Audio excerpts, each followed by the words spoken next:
Tere tulemast kuulama ja vaatama jälle järjekordset Raplamaa podcasti. Meil on neid seal YouTube'is ja Spotify's juba päris kõvasti, nii et minge uurige, saate Raplamaa eluga põhjalikumalt kurssi. Täna jälle järgmise podcasti aeg ja hakkame rääkima Kohila valla inimestega ja hakkame rääkima, ma ei teagi, kas nüüd sellisel, ikkagi suht tõsisel teemal siis või mina ei tea. Sotsiaalvaldkond ja lastekaitse, see tundub kogu aeg, et nagu neid sõnu nagu kasutad, seal on mingi jama kohe. Kui sellist sõna kuskil kuuled, siis järelikult seal taga on kohe mingi jama või mingi lahendamist vajav asi. Ma ei tea, kas see on nüüd nii, siis ei ole igal juhul Kohila vallavalitsuse sotsiaalnõunik Angela Põder on stuudios, tere! Tere! Ja lastekaitsespetsialist Karmen Metsalu. Tere! Tere! No võt, siis on siis nii, et kui on lastekaitse ja kui on sotsiaaltöö, siis tuleb pigem ikkagi lahendada probleeme. Mingid rõõme ka on või? Alati ei tule lahendada probleeme, et mõnikord tuleb leida lihtsalt lahendusi olukordadele, aga rõõme on meil ka. Rõõme on meil oma jagu. On jah? No rõõme ikka leidub, aga kahjuks tihti see nii on. Et sotsiaalosakonna ja lastekaitse poole ei pöörduta ilma mure või probleemita. Mis sellist tööd siis tegema paneb? Ei tundu just kõige lihtsam töö, on lihtsamaid, kuidas elus kuidagi läbi minna või? Meeldib ikka ja on kogu aeg meeldinud, jah? Ikka meeldib, kogu aeg on meeldinud. Ja mis seal siis meeldib? Uues aasta meeldib. Mis asi seal meeldib siis? Mis seal meeldib? No miks sa kandideerisid üldse, miks sa teed seda tööd üldse? No ilmselt sellepärast, et kuidagi on elu nii viinud, et erinevate sotsiaalvaldkonna tegevuste kaudu olen ma siis täna jõudnud siia, kus ma olen ja see, mida ma teen, mulle väga meeldib. Et olen sellega rahul. Ja mul on hea meel õhtul, kui ma lähen koju. Tunne on õige, nii et veel jätkan. Karmen, sama lugu, jah? No tihti on ka see, et sotsiaalvaldkonda jõutakse teatud elukeerdkäikude mööda või kaudu. Et miski pärast mingi asi ju tõmbab sinna. Lihtsalt raha pärast seda tööd teha, lihtsalt, et mul on nüüd palka vaja, on väga keeruline. Ehk siis mina jõudsin sinna tänu sellele, et mul on erivajaduse klaps.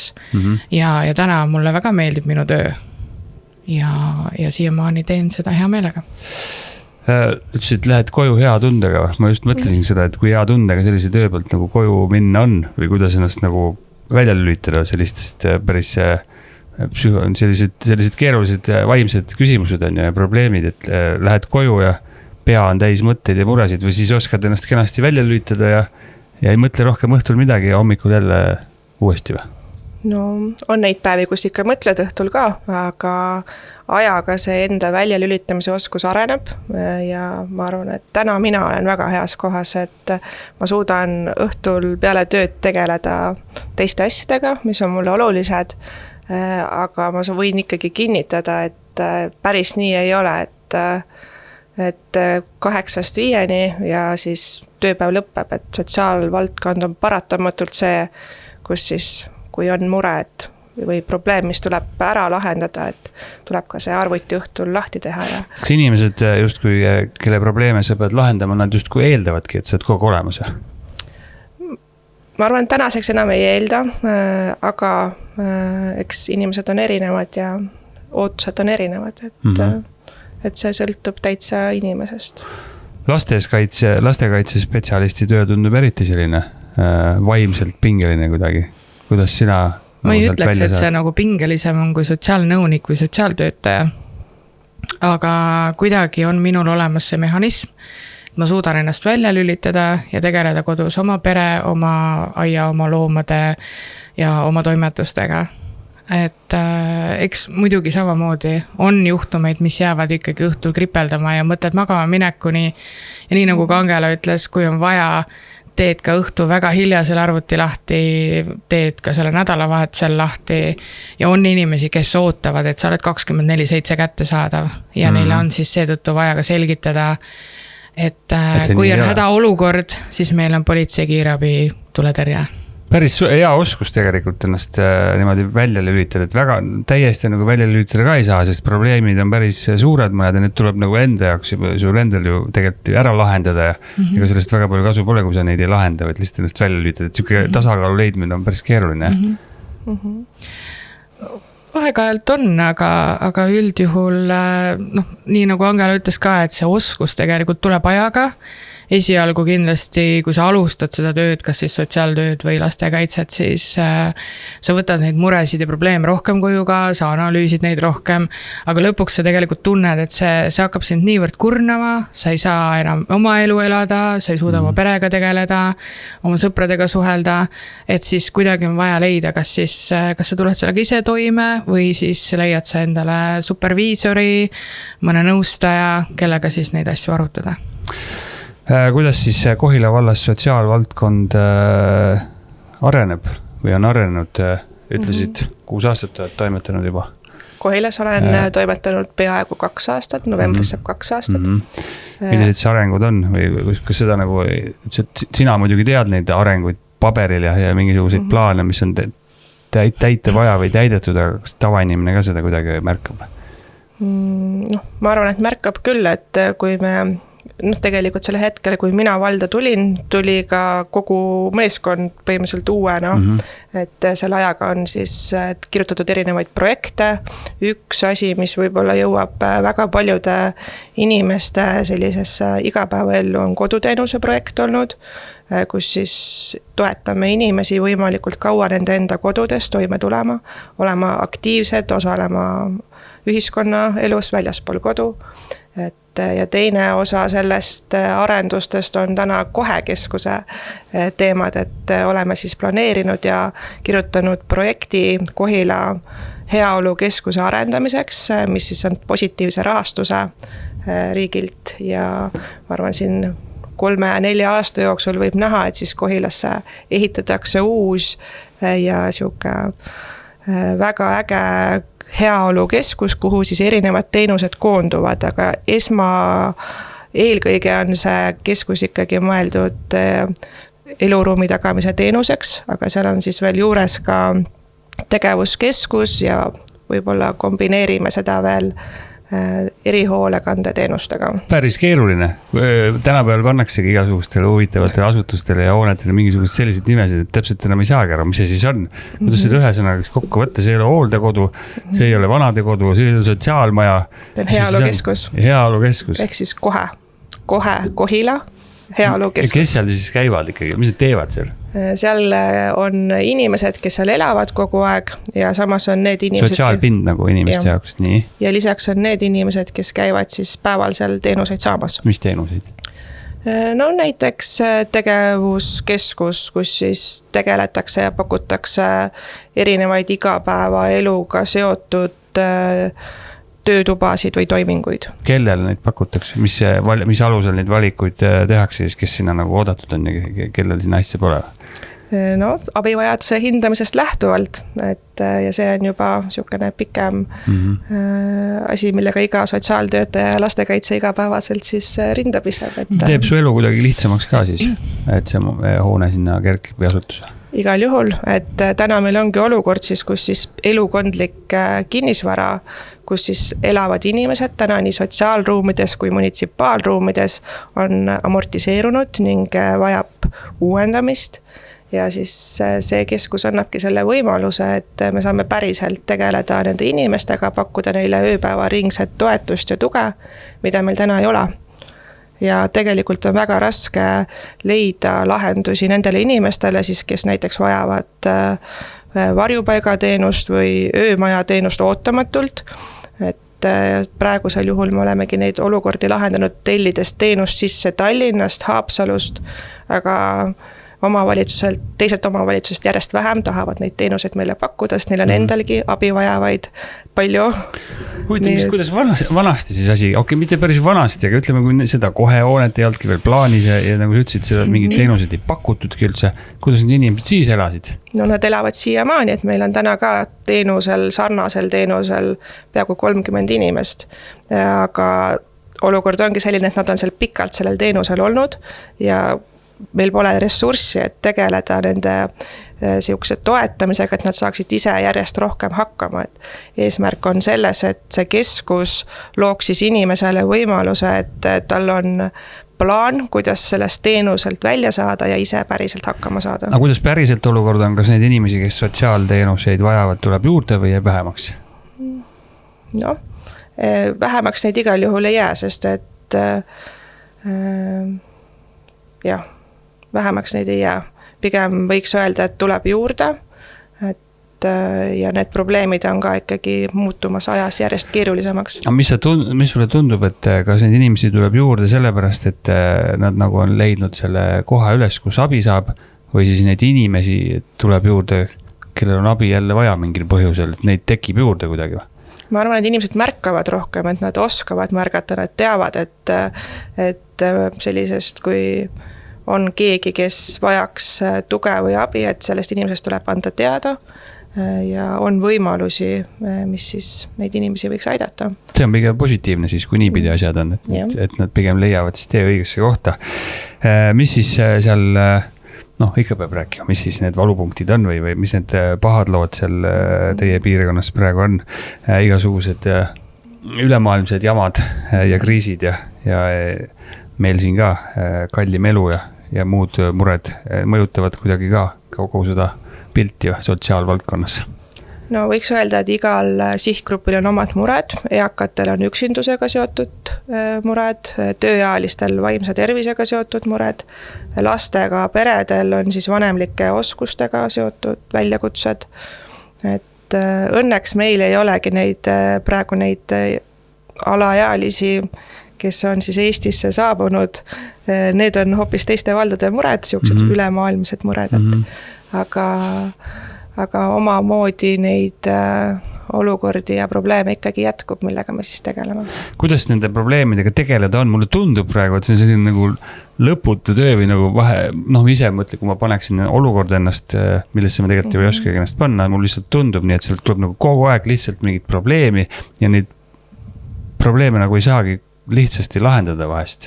Me tahaks nagu, et probleem, lahendus, aga need probleemid on vahest sellised, et ei saagi midagi teha või leiab ikka alati mingi lahenduse? No mõnikord see juhtum ongi ikkagi lapse mõttes terve tema lapse ea, aga... See võib olla sünnist kuni selle hetkeni, kui ta saab täisealiseks.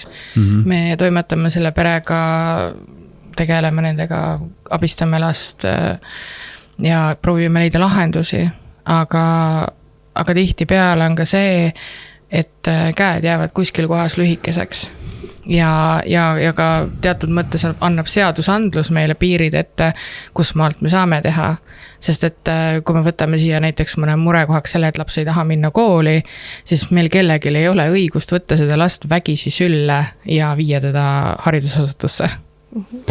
Tihti on sellist tunnet, et seadused on muidugi inimeste kaitsmiseks ja korra tagamiseks ette nähtud, muidu riik ei toimi, eks ole, aga tihti tuleb selline tunne, et kui nüüd, miks see seadus nüüd, see on nagu jalus kusagil, et tahaks kuidagi asja ära lahendada, sa tead juba tegelikult ise peas, kuidas selle saaks korda, aga ei saa, sellepärast, et seadus on ees, mis ei võiks nagu seal olla eriti. No kas ma just niimoodi otsest näidet oskan tuua, aga kindlasti on olukordi, kus mõtled, et okei, et kui see seadusandlus annaks nüüd natukene suuremad võimalused näiteks kas või lastekaitsespetsialisti kätte, siis oleks mul võimalus aidata seda pere või noort või keda iganes rohkem. Aga kuna kuskilt maalt tuleb piirid ette, siis ei ole võimalik seda teha. Ehk siis täna on näiteks, kui me räägime alaealistest, kõige suurem õigus on ju lapse vanemal. Ja nii ka, kui neid õigusi ei ole ära võetud, ei saagi tihti üle lapse vanema astuda, kui siis ainult läbi kohtu. Ikka kipub kogu nendest õigustest jutt tulema, aga kohustusest nagu väga tuleb. Lapsevanemal on kohustused ka minu arust, aga neid ei saa siis kuidagi reguleerida. No eks ikkagi me reguleerime ja suuname ja toetame kogu seda vanemlust erinevate koolituste ja nõustamistega, aga vahel on ka see, et sellest ei piisa või see vanem ta ei võta seda omaks, ta ei suuda seda omastada. No seal võivad olla erinevad probleemid, seal võivad olla sõltuvusprobleemid, seal võivad olla alkoholiprobleemid, seal võivad olla vaimse tervise probleemid, mis iganes, et ta lihtsalt ei suudagi seda võtta ja sel hetkel ei jäägi lõpuks enam muud üle, kui on siis vajalik sekkuda vanemlusse ja pöörduda kohtu poole. Mõni seadus siis teeb võib-olla töö keerulisemaks või bürokraatiat juurde või ei saagi nagu võib-olla mõnda probleemi sellist spetsiifilist lahendada, sellepärast et kuidagi seadusi luba, aga teises mõttes, kas see kogu see süsteem, sotsiaalvaldkonna süsteem on üles ikkagi ehitatud kuidagi nii, et teie töö on selles mõttes lihtsam, et teil on ees, mis te teha saate, mis te teha ei saa, et nii-öelda, et ei saagi ja ei peagi kõike ise välja mõtlema kogu aeg, et kuidas nüüd ja mismoodi teha. Et süsteem on selline korralik ees, selline struktuur, et kõik toimib nagu ilusti. No, põhistruktuuri annab ikkagi seadusandlus, mille järgi me töötame kõigepealt ju põhiseadus, sotsiaalhoolekande seadus ja lastekaitsega lastekaitseseadus ja noh, kõik need teised seadused veel sinna ümber ja valdade enda määrused, mille alusel me töötame ja see annab meile ette raamid, kuigi vahel tahaks neid raame painutada. Kuhu poole? Sinna poole, kus just vaja on. Suuremaks või teisele poole või väiksemaks? Lapse poole. No ikka lapse pool, no kui mina räägin ju lastekaitse vaateväljast, siis ikkagi nagu lapse pool, et last sellest olukorrast nii-öelda jutumärkides päästa või siis abistada seda pere või seda last, sest et lastekaitse ei tegele ju ainult lapsega, ta tegeleb ju perega ja selle võrgustikuga seal ümber. Siis, kui nad on nõus, et nendega tegeletakse? Jah, on olukordi, kus ei olda nõus, aga tegelema peab siiski, sest et lapse õigusi me peame kaitsma. Aga otsustab lapsevanem, mis ikkagi saab lõpuks. See läheb keeruliks. See läheb, jah, ütleme, see on selles mõttes, me peame lähtuma seadustest, mina töötan seadus on nagu minu ees ja ma pean selle alusel töötama, aga me anname siis seal keskel nagu oma parima, et kaitsta seda last ja ka tegelikult seda pere, sest lapse parim koht kasvamiseks on ikkagi tema enda kodus oma vanematega. Et noh, kui ma siin ennem rääkisin ka, et kohtu poole pöörduda, siis tegelikult on see ikkagi kõige nagu viimane meede. Kõlab, ma olen selle jutu viinud niimoodi morbiidseks siin juba, et küll on pahasti ja kõik on halvasti, aga siis on või ei olegi hullu nüüd nii väga või? Kuidas tundub, ma ei tea millega võrrelda muidugi hullu või mitte hullu, aga kuidas see tegelikult näitab? On ju sotsiaaltöös üldiselt kui ka lastekaitsetöös on tõusud ja mõõnad. On neid hetki, kus on väga keerulised hetked ja väga tõsised juhtumid, aga on ka neid, keda saab ka vähe lihtsamalt abistada, nõustada ja tegelikult on seal näha ka häid tulemusi ja see toob rõõmu. Milline see igapäevatöö sul siis välja näeb näiteks homme? Ma olen hästi palju neid küsimusi küsinud inimeste käest, kelle töö spetsiifikast ma aru ei saa, mida nad siis iga päev teevad, nagu tulevad hommikul tööle, mida nad teevad siis? Jaa, selles mõttes, et ega ametnike kohta räägitakse ikka, et nad käivad ainult kohvi joomas ja kringlit söömas. Ma seda ei mõelnud, et nad ei tee midagi, mul pole aimu ka, mida nad teevad. Ja ma räägin lihtsalt neid stereotüüpe, mida räägitakse, eks ju. Aga suures plaanis algab minu tööpäev ikkagi sellega, et kui ma istun kontorilaua taha, ma teen lahti meiliboksi ja vaatan, mis seal on toimunud. Ja lisaks on mul ka olemas igapäevane kalender, kuhu ma olen juba ette planeerinud mingid tegevused. Täna olen siin, pärast on veel mitmed kohtumised, dokumentatsioonid, abivajaduse hindamised, koostööd, võrgustikud, et tegelikult on see hästi laialdane ja hästi keeruline on selgitada ühte oma päeva. Ma võin planeerida ühte, aga lõpptulemus võib olla hoopis midagi muud, sellepärast, et kui mul tuleb SOS juhtum või SOS mingisugune asi, siis ma pean reageerima kohe ja lükkama kõik muu kõrvale. Töö on nagu siis meeldib ja põnev selles mõttes? Töö on põnev, tihti ka stressirohke, aga samas toob ka rõõmu, kolleegid on toredad, me toetame üksteist.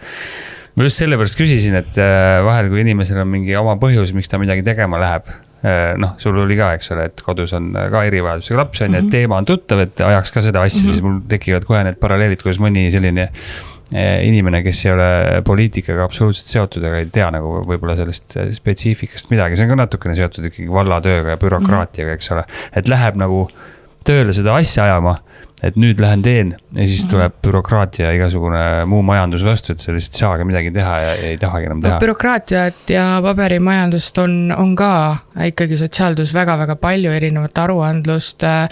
Meid ju kontrollib Sotsiaalkindlustusamet, et see kõik peab olema ikkagi ka korras kõige selle keskel, et ma soovin suhelda võrgustikuga, lapsega, vanematega, kolleegidega, et seda kõike peab jõudma. Vahest on tunne, et 24 tunnist on vähe, aga seal keskel peab jõudma ka ise puhata. jube lihtne oleks abivaja, noh, kui sa hindad ära, et inimesel on abivaja, võtad ta nii-öelda natipidi, tood sinna, kus vaja on, annad talle need teenused, mis tal vaja on, ei küsi midagi, panete sinna ja teed asjad ära ja ongi kõik, eks ole, aga asjad käivad teistmoodi. Inimest saab ainult siis aidata, kui ta ise seda soovib, eks ole, kedagi ei saa vägisi kuhugi viia ega midagi talle teha, eks ole. Mismoodi siis need inimesed lõpuks sinna teie juurde üldse jõuavad need abivajad? Kas te ikkagi otsite neid ise, kaardistate ära, pakute või siis tuleks ukse taha, et nüüd on küll pahasti, et nüüd oleks vaja midagi ette võtta? No enamasti jõuavad inimesed meieni läbi siis koostöövõrgustike, politsei, Sotsiaalkindlustusameti lasteabitelefoni, koolide, lasteaedade või siis tõesti, et inimene ise pöördub meie poole või siis tema lähedane või siis see, kes on suure hoolduskoormusega isik ja vajaks selles osas abi. Et aga neid variante on erinevaid. Ma võin öelda, et kõige rohkem teateid täna Kohila vallas tuleb kindlasti politseilt ja lasteabi telefonilt. Aga lastega on siis sellised lood, et tuleb teade, sina võtad siis ühendust, ütleme, ma ei tea, kas sina vist ise võtad ühendust selle perega, kui seal on midagi vaja helistada ja kui nemad vastavad, et ei, aitäh, meil ei ole teie teenuseid vaja, meil on kõik hästi, siis sellega ongi kõik. Kindlasti mitte. Mis sa veel teha saad siis? Selles mõttes, et eks need teemad ju ja need, mis tulevad läbi lasteabi näiteks on erinevad. Et kas seal võib juba olla taga mõni vägivald või koolikohustuse mittetäitmine või vaimse tervise mured. Tihtipeale võivad need olla kombineeritud, et seal ei ole ainult üks mure, siis me ikkagi püüame vanemaid nii palju nõustada ja jõustada, et me saaksime ikkagi sellest teemast rääkida ja ka lapsega vestelda, et on vähe neid peresid, kelleni me ikkagi ei jõua. Üldjuhul ikkagi jõuame ja me saame vähemalt selle esmase vestluse teha ja ära hinnata selle olukorra.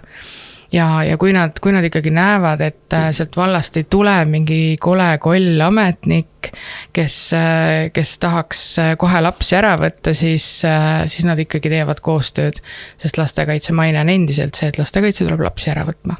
Aga tuleb sellega ka tegeleda vahest? On juhtumeid nagu tihti või kas üldse on väga... Eraldamisi selles mõttes perest, jah.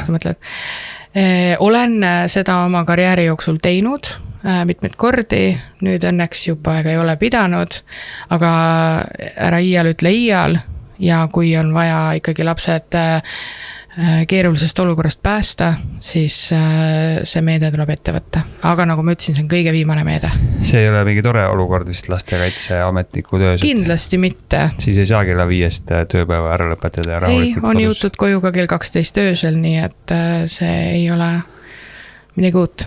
No pigem vähe ikka nagu on selliseid asju ja vähemaks jääb loodetavasti. Ei saa väita. Ei saa väita. No loodame siis vähemalt. No me kõik väga loodame, sest nii nagu ma ka enne ütlesin, siis lapse parim koht kasvamiseks on ikkagi oma vanematega ja oma kodus. Mis uued mured siis seal nagu peredes on, et sellised tavapäraseid, me eks teame, kui lapsevanem on, ma ei tea, alkohoolik või seda on juba aastakümneid kuuldud. Aga näiteks igasugused muud uued teemad, mis see kõige suurem mure võiks olla, ma ei tea, kas nutisõltuvus või koolikiusamine või siis ma ei tea, et vanemad lihtsalt ei tegele, käivad tööl või on ka kuskil mujal. On jäänud midagi silma, et mis asjad nagu hakkavad pinnale tõusa, mingid uued mured? No kõik see, mida sa juba nimetasid, on ka väga pinnal, aga nii nagu ka eelnevalt sai räägitud, siis ütleme kõikide nende kriiside ja asjade tulemusel on ikkagi väga tõusvas trendis ja väga palju märgatav vaimse tervise mured nii vanematel endil kui ka lastel. Ja sinna hulka muidugi ka see, et meie maailm on nii kiire, meil on kõigil kogu aeg kiire, teeme kiire, tõuseme hommikul üles ruttu, aga seda mentaliteeti, et okei, et aga kui ma olen juba hiljaks jäämas, aga kui ma nüüd annan selle 5 minutit selle ise endale või lapsele, mis siis juhtub? Pole praegu muidugi kellegi käest siin küsida, aga huvitav, kus vanasti siis asi käis? Kas siis oli aega siis huvitav? Okei, nutisõltuvust ei olnud, aga kas siis rahulikult mindi tööle, jäeti hiljaks rahulikult, kõik oli sen. Ma olen vanasti vist 30-40 aasta tagasi, mul tundub, et oli ka võib-olla samamoodi või siis ei olnud. See on muutunud nüüd kiireks. No kuidagi nii on nagu juhtunud jah, et kõigil on kogu aeg kiire, ja meil on kogu aeg vaja kuskile minna, meil on vaja kogu aeg mingisuguseid asju ajada. Meil on, inimesed ei käi alati just kodu lähedal tööl, inimesed sõidavad vahest tund või rohkemgi tööle ja seetõttu meil on vaja aja peale minna ja me peame sinna jõudma, me ei tea, kas meil on ummikud ees või meil ei ole, on ju. Me peame õigeks ajaks lasteaeda jõudma, sest et söögiaeg on siis ja kui me sööma ei jõua, siis äkki saagi süüa. Huvitav, kus see tasakaal on? Inimene on loomu poolest laisk, ma olen aru saanud, et kui talle ülesanded ei anna, ega ei teegi mitte midagi lõpuks, siis on järgmine probleem käes. Mida on tegelikult siin palju näha ka juba, et just vastupidist ka, et ei ole seda sundi võib-olla enam ei sunnita näiteks noori tegema midagi, vaid neile antakse lihtsalt mingisugused vabad käed, millega neid oska üldse mitte midagi peale hakata ja siis nad lihtsalt ongi pilla-palla. Nemad sellest süüdi ei ole, aga nii lihtsalt on läinud. Et ütleme, tasakaal on, siis tegelikult ju peakski natukene nii-öelda hoogu sees olema. No eks mingil määral on ka see, et mina oma lapsepõlvest näiteks ei mäleta seda, aga tänapäeva lapsed teevad väga hästi oma õigusi, aga nad ei tea oma kohustusi. Ja lapsevanematega on sama lugu, ma arvan. Ja siis, aga lapsed ütlevad väga selgelt, et aga kui sa mind sundima hakkad siin, siis ma kaeban lastekaitsele ära, et sa lööd mind. Näiteks. No, et mis siis saab? Selliseid olukordi on, ma olen aru saanud. No, ütleme nii, et neid on olnud üksikuid, millele mina olen siis peale sattunud, et ütleme, seal on olnud mingi jutt, laps räägib midagi, aga lõpptulemusel tuleb välja, et tegelikult ei ole midagi olnud ja laps lihtsalt jonnis vanemaga näiteks.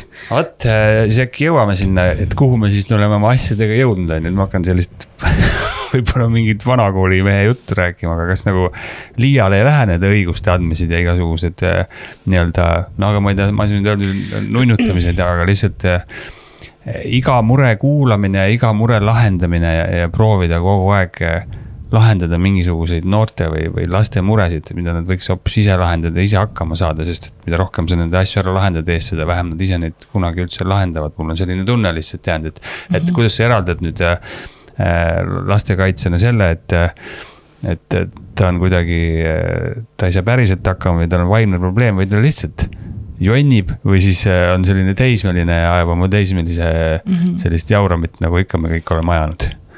No sellega on ju nii, et lapsed suurema osa oma päevast veedavad haridusasutuses. Väiksena lasteaias ja suuremana juba koolis. Ja tegelikult on nende ümber päris suur võrgustik, kes õpivad seda last paremini tundma ning näevad ka tema arengut ja seetõttu ka siis erinevaid märke, mis lapsega toimuvad. Ja tihti nad lahendavad või proovivad lahendada neid juba haridusasutuses sees ja vajadusel siis, kui nad ise enam ei saa või tunnevad, et see on suurem mure, saavad kaasata lastekaitse. No jah, see on see sama lugu, et ega seal koolis õpetajatel kerge pole, nad peavad nüüd peale õpetamise igasuguseid muid tegevusi tegema, pluss neil on ka siis vähem õigusi seal midagi ise korraldada või korrale kutsuda või ja lõpuks on ikkagi lapsevanem see, kes selle lapse valmis kujundab või tema suhtumise, mul tundub nii. No ega me saagi ju vanemlikke õigusi panna või vanemlikke kohustusi panna ju teistele inimestele, et vanemana sa ikkagi vanemad vastutad. Ise kipuvad neid vanemliku kohustusi teistele panema, ma olen viimasel ajal märganud. No eks nad aeg-ajalt üritavad, palun võtke see laps ja tehke ta korda, et me saaksime eluga edasi minna, aga ikkagi vanemale selgitades me jõuame ikkagi konsensusele ja teeme koostööd. Väga kena kuulda. Kohila vallas, kuidas asjad käivad, kas on seal mingisuguseid eripärasid ka, et sotsiaalprobleemid on võib-olla teissugused kui mõnes kohas, mis on pealinnast kaugemal? No Kohila vald selles mõttes see asukoht, ma arvan, on pigem meile ressursina, et me saame kasutada Tallinnas asuvaid teenuseid, Tallinnas olevaid võimalusi, et noored käivad Tallinnas koolis, vajadusel saab minna arstile või mingit muud avalikku teenust tarbima Tallinnasse, et mina leian, et asukoht Tallinna lähedus on Kohila valla elanikele igati kasuks ja need probleemid, ma arvan, üldiselt need on igal pool samasugused, lihtsalt inimesed on erinevad. Et kas kuidagi probleemid ei vähene seoses linna lähedusega, seoses elatustasemega, seoses hariduse tasemega, mis seal Alevis siis või linnas on, et on see kuidagi niimoodi seotud? Inimeste hariduse ja elatustasemega, siis seega see on ka omavahel seotud. mul mingit väga kindlat siukest teaduslikku vastust siin ei ole anda, et ma ei hakka oletama, et ja ise olen eelnevalt töötanud Rae ja Harku vallas. Et pigem näen, et need probleemid on igal pool samasugused, lihtsalt võib-olla siis siuke tasakaal on erinev, et Harkuga võrreldes või Raega võrreldes on siin siuke eakate osakaal suurem rahvastikuga hinnates, aga probleemid on ikkagi ühesugused. Mul on tundub, et päris paljud inimesed ei teagi, palju neil igasugust abi on võimalik saada. See on juba aastate jooksul tänu oma tööle teada saanud, et tegelikult pakutakse riigi poolt ja valdade poolt erinevaid igasuguseid toetusi, kui vähegi nagu põhjust on, siis tule ja küsi, eks ole. Et näiteks see sotsiaalvaldkond ka, et see ei ole lihtsalt nende inimeste jaoks, kes on, ma ei tea, kuidagi elu hammasrataste vahele jäänud või vaid ka nende jaoks, kel on ajutiselt mingi probleem. Muidu on nagu täisjõus inimesed ja käivad ilusti tööle, aga no juhtub, eks ole. On sul selle pealegi võib-olla, et kuhugi pöörduda, võib-olla on see mingi vale häbi ka juba, et mis ma nüüd sinna valla käest lähen küsima, aga tegelikult variandid on ju olemas. Tuleb selliseid inimesi ka ikka, kes on nagu teadlikud, mis nad, kuidas neid aidata saaks tee. No ikka tuleb, aga ma võin öelda, et ka et sotsiaaltöötajad ja lastekaitsetöötajad teevad siis tegelikult palju tööd selle nimel, et kui keegi tuleb ja küsib mingisugust teenust ja siis hindamise käigus võib selguda, et see teenus, mida inimene küsib, ei ole just see, mida ta vajaks, et siis nõustutakse ja juhendatakse siis, et mis tuleks siis teha, et jõuda selle õige teenuseni ja mida see tähendab päriselt. See hindamise metoodika on ka selline sinu jaoks nagu hea jah, et sellega suudab ikkagi eraldada abivajajad, mitte abivajajatest, ütleme siis nii. Igal juhul on see vajalik, et mingisugust süsteemi on vaja selleks, et mõista või teada siis, mida peab töö käigus tegema, et pigem ma arvan, et see on meile kasuks. Ja need juhendid ja ma ei tea, standardid, mis riigi poolt on loodud, need igati aitavad siis töötajaid. Ja see paberimajandus peab tegelikult siin kuklase seaduses kogu aeg olema, aga samas sina pead minema ikkagi perega rääkima nagu silmast silma, et neil tekiks, nagu sa just ütlesid, usaldus ka, eks ole, mitte lihtsalt need ütleb ametnik ja näed allkiri siia ja olgu need asjad tehtud, eks ole, päris selline keeruline seda tasakaalu võib-olla siis leida või ei ole? No ütleme, et eks aastatega on midagi siia kahe kõrva vahele jäänud ka, et ei pea alati seadust üle lappama. Muidugi, kui tekib küsimusi vanematel, et kuidas see asi ikkagi on, siis on minu võimalus alati öelda, et ma tänan küsimuse eest, ma kindlasti vaatan seda järgi ja saadan teile näiteks e-postiga või siis järgmisel kohtumisel kindlasti selgitan selle üle. Ja nagu võib-olla siin see ka, et tegelikult neid koolitusi, infopäevi ja selliseid nõustamisminuteid või tunde, mis riik välja pakub, meile on tohutult. Et pidevalt osaleme siis täiendkoolitustel ja infopäevadel selleks, et olla kõigi uute seaduse muudatustega kursis ja osata neid siis õigesti rakendada. Ja tõesti, kui me ise ei oska, siis me pöördume ka Sotsiaalkindlustusameti poole, küsime, et kuidas siis selles olukorras toimida. Ja tegelikult on ka meie naabervaldade kolleegid, kellega saab alati vestelda. Äge, kooli kiusamisest pole veel rääkinud, kodudes käid, eks ole, nõustamas koolis, ma ei tea, koolis siis käib ka lastekaitsetöötaja või ma ei kujutas ette, et õpetaja peab veel sellega ka, eks ole, tegelema, et mingit kooli kiusamist lahendama, et kas seal asjad koolis on nagu selline eraldi koht, kus ei saa nagu seda kuidagi kontrollida või see on ka sinu töö seal ka käia?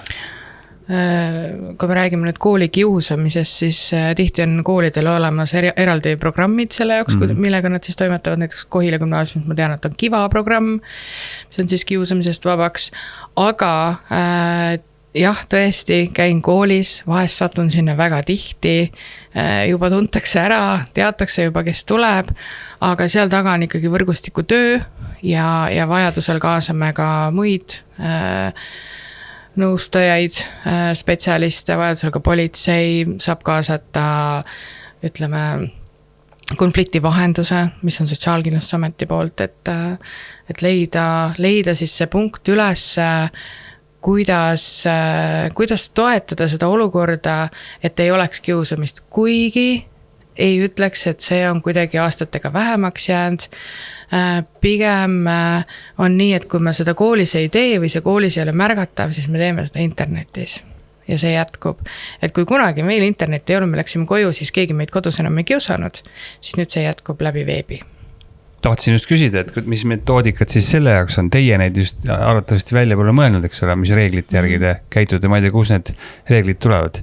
Ühtset juhendit sellist ei ole, et ma ei tea, et kiusamisjuhtumi puhul teed ABC, et sa ikkagi ise omast kogemusest ja teadmistest. Sa ikka saad nii teha. Ja sa saad teha erinevaid lahendusi, et ühe juhtumi lahendamiseks on sul, ma arvan, 10 võimalusi ja sa siis selle hindamise käigus leiad selle kõige tõhusama variandi. Aga kuidas siis tundub, et ma ei tea, sa nagu ütlesid ka juba, aga kas siis nagu seda väheneb nagu seda kooli kiusamist ja kas see metoodika töötab või see tore, see kivakleps on lihtsalt ukse peal ja me oleme nüüd siin kiusamisvaba kool ja sellega nagu asi piirdub? Ei oska nagu nii täpselt öelda, seda kindlasti oskaks mõni kooli esindaja paremini väita, et kui hästi neil see kiva seal toimib, kindlasti see toimib, ma ei ütle, et sellised asjad on niisama olemas, aga on ka selliseid juhtumeid, mis vajavad tõesti juba ka lastekaitse ja politsei sekkumist. Et leida seal siis parimaid lahendusi ja vajadusel pakkuda siis nii-öelda haiget saanud poolele ka mingisugust tuge ja tegelikult ka sellele, kes siis see kiusaja oli. Kõlab ikkagi see nagu parem variant kui see, mis vanasti oli, kus ei olnudki midagi, et seda tuge on ikka kõvasti, et juudest ikka ükskord mingit kasu ka on ja praegugi on arvatavasti. Kui juba ühel on, siis on juba hästi. Kui meil on olemas ikkagi võrgustik, kes sellega regulaarselt töötab ja teeb märkamisi, sest ma sain aru, et ikkagi kivaga tehakse ka selliseid klassijuhatajatunde, ikkagi seda infot antakse kogu aeg, aga nagu ma ütlesin, kui noored soovivad kiusata, siis nad teevad seda ikka. Jah, ma mäletan, et ma sain koolis tutistada õpetaja käest, enam vist ei saa. Aga ma nüüd ütleks, ma sellest mingit traumat ka oleks saanud, aga üldiselt need ajad on nüüd möödas, et asju aetakse teistmoodi. Saate alguse poole rääkisime sellest, et inimesed muuhulgas siis annavad või võiks anda ka teada sellest, kui kellelgi on mingi mure ja nii need inimesed ja abivajajad siis nagu vahest välja kooruvadki, et keegi annab teada, et ta teab kedagi, kellel oleks vaja abi, eks ole. Kus see privaatsuse teema seal inimese jaoks, kui me räägime näiteks, kes kuulab praegu ja räägime sellisest inimesest, kes nagu tahaks võib-olla teada anda, aga mõtleb, et äkki ikka ei peaks või kas see minu asi on või äkki on pärast pahandusi hoopis. See mentaliteet on tegelikult päris suur endiselt, et aga mis ma sinna sekkun ja mis mul ikka öelda on ja kuidas ma lähen teiste pereelu torkima. Pärast saadame lastekaitseametniku ilma asjata teistele peresse, siis on silmad ja täbi täis. Muidugi on olnud ka selliseid üksikud juhtumeid, kus on lihtsalt paha pärast saadetakse lastekaitse. Et aga neid tõesti ei ole enam nagu palju.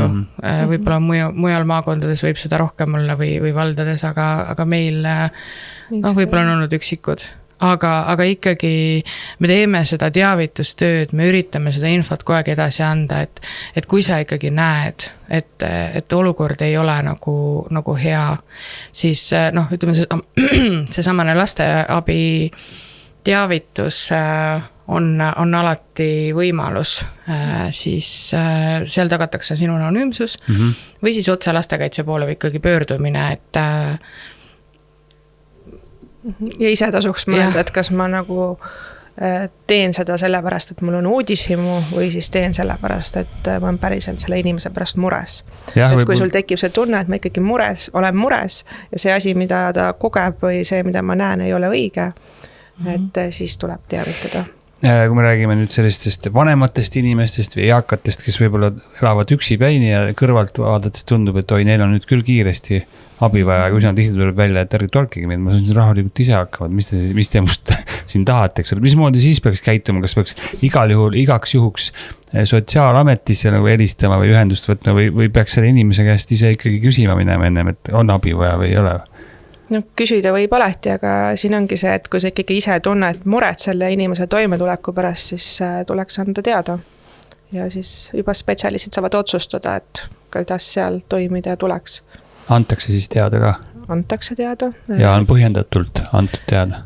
Ja mina võiks öelda, et põhjendamatuid teateid meil pole tulnud. Kõik on ikkagi olnud väga põhjendatud teated. et teateid tuleb palju. Huvitav, palju neid veel peidus on neid inimesi, te olete selle peale mõelnud, et kes teieni ei jõuagi, nad on kusagil. Ütleme, nemad jõuavad siis sinna Taavi Libe saatesse näiteks või kuskile Postimehe esilehele, et näete, vald ei olegi mitte midagi teinud ja näed, aastaid juba elab siin kuskil puukuuris, kuigi tegelikult võib-olla me oleme juba seal korduvalt käinud, korduvalt inimest proovinud veenda, proovinud aidata ja näed, me ei saa ju vägisi inimest ära viia, on ju. Kas teil on selliste sündmuste peale juba selline paks nahk kasvanud ka, et ma vahest vaatan ka neid Taavi Libe saateid, omal ka lähevad nukid valgeks vahest, kui mõtled, mis jura nad sealt suust välja ajad, aga teil vist juba jookseb selline nii-öelda rumal jutt külje pealt maha. No, pigem on see, et ega keegi ei soovi, vähemalt mina ei soovi küll selline avaliku telekanali vaatevinklisse sattuda, et igaüks soovib kaitsta oma privaatsust, aga kui see peaks juhtuma, siis meil on juba teada need toimimismehhanismid, et kuidas siis selles olukorras toimetada ja hiljem siis tegeleda sellega, et kuidas tulla toime, et ma seal ekraani peal olin. Aga lapsed ikkagi, sa oled ka kindlasti mõelnud, et palju neid veel huvitav on, kellel tegelikult oleks abi vaja, aga ei saagi teada kunagi. Ei ole niimoodi mõelnud, et kus neid üles leida või on nad kõik ikkagi leitavad kuidagi? No kuna alusharidus ei ole meil kohustuslik, kui me neid sealt kätte ei saa, siis kooliharidus on meil siiski kohustuslik ja sinna nad peavad jõudma ja see info käib mööda erinevaid portaale, mida siis meil tegelikult haridusnõunik vaatab ja kui see laps ei ole läinud teatud perioodil kooli, see info tuleb meieni. Ehk siis me saame hakata kontrollima, et miks ta ei ole jõudnud haridusasutusse, sest sealt hakkab ju omakorda info liikuma. Et nüüd siis järgnevalt saate te paar aastat nagu lisa juurde, ehk siis vanuse poolest ma saan aru, et nüüd on siis koolikohustus 12. klassini, et mida need 18 eluaastat. Jah, et mida need osad lapsed seal koolis teevad, siis ma ei tea, aga seal nad siis peaks olema igal juhul, sealt saab nad kätte ja. No jah, ütleme 18. eluaastani on nüüd see koolikohustus olemas, ennem oli ju 9 klassi või kuni 17, et jah, kuna tegelikult, ütleme, haridus ma nii palju ju süvenenud ei ole ja mina selle ala spetsialist ei ole, aga olles siis ikkagi näinud seda kõrvalt ja toimetanud erinevate võrgustikega, siis on ju loodud ka sellised lisaastaid ja kutsevaliku aastaid ja et nad saavad siis otsustada, et mida siis nagu edasi teha ja mõnele piisabki sellest aastast ja ta tegelikult on 18 ja siis kas ta siis läheb edasi või ta ei lähe. Et ma saan aru, et riigi mõte oli ikkagi see, et noored läheksid edasi õppima, mitte ei jääks ainult põhihariduse peale. No võttavasti siis toimib. Kuulge, aitäh teile tulemast. Sai siis natukene jutustada ja lasen teid jälle teie töö juurde tagasi. Kohila vallavalitsuse sotsiaalnõunik Angela Põder oli stuudios ja lastekaitse spetsialist Karmen Metsalu. Aitäh tulemast. Aitäh. Aitäh.